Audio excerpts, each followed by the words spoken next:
बिहार विधानसभा के नेता प्रतिपक्ष विजय सिन्हा ने कहा है कि देश के राष्ट्र निर्माण में जो लोग योगदान दिए हैं उन सभी लोगों को हम याद ही नहीं करते, उनके कार्यपथ पर हम चलने का काम कर रहे हैं। देश की एकता और अखंडता को लेकर स्वामी विवेकानंद जी संकल्प लिया था, वही देश के प्रधानमंत्री ने भी संकल्प लेकर सबका साथ, सबका विकास और सबका विश्वास के साथ देश को आगे बढ़ाने के लिए काम कर रहे हैं।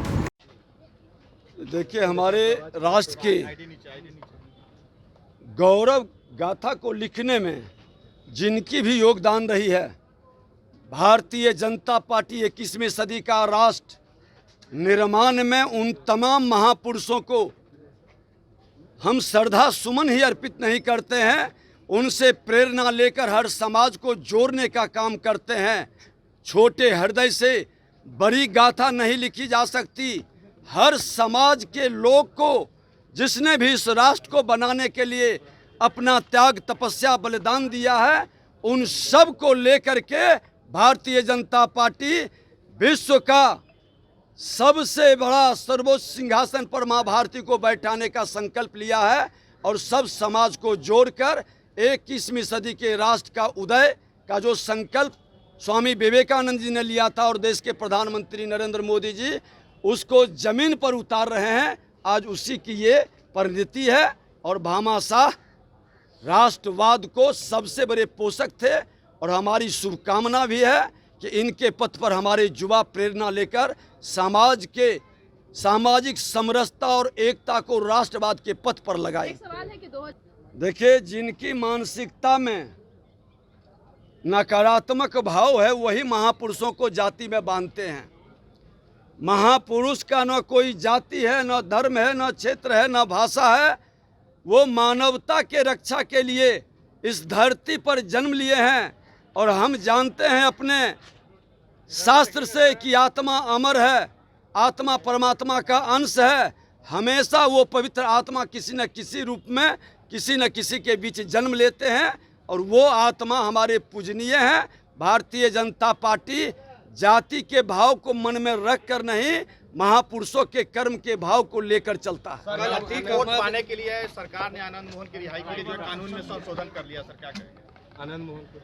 देखिए, ये सरकार किस हद तक जा सकती है जब अतीत जी कह कर के पुला सकती है और शहीदों का दर्जा दे सकती है, तो इनकी गिरावट, इनकी घबराहट, सत्ता जाने की बेचैनी कई रूप में प्रकट होंगे।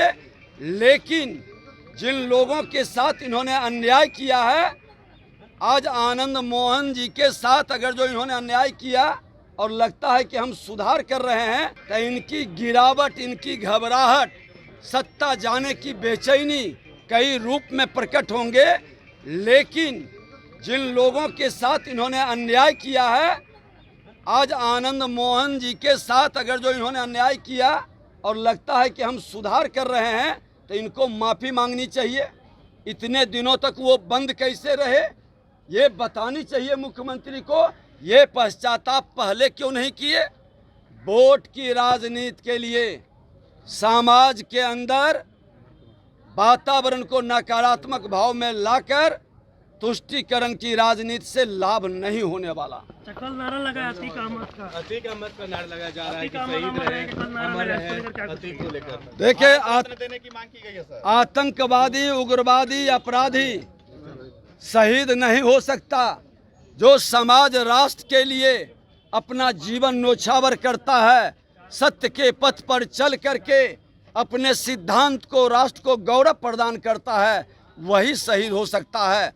और ऐसे लोगों के पक्ष में जिनकी मानसिकता है, निश्चित तौर पर उस पर न समाज गौरवान्वित हो सकता है, न राष्ट्र गौरवान्वित हो सकता है।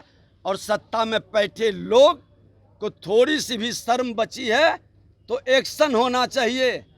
कोई व्यक्ति एक गलत वीडियो चलाता है तो उसको आप किस हद तक कार्रवाई करवाते हैं, और कोई अपने ही धरती पर बैठकर हमारे बलिदानी शहीदों का अपमान करे, इस राष्ट्र के गौरव गाथा को कलंकित करे और आप उस पर गर्व महसूस करते हैं, तो धिक्कार है ऐसे राजनेताओं का। चलिए। अगर आपने अभी तक हमारे चैनल को सब्सक्राइब नहीं किया है तो हमारे चैनल को जल्द से जल्द सब्सक्राइब करें, लाइक करें, शेयर करें और कमेंट करें। क्या आप पत्रकारिता के क्षेत्र में अपना कैरियर बनाना चाहते हैं? तो आज ही Royal Ashoka Institute of Mass Communication and Journalism में अपनी जगह सुनिश्चित करें।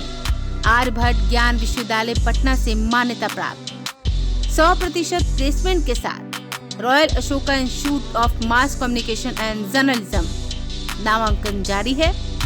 हमारा पता है DS/16 गायत्री मंदिर के समीप, कंकड़बाग, पटना 8,20,000। आप हमें संपर्क भी कर सकते हैं। हमारा मोबाइल नंबर है 9955456126।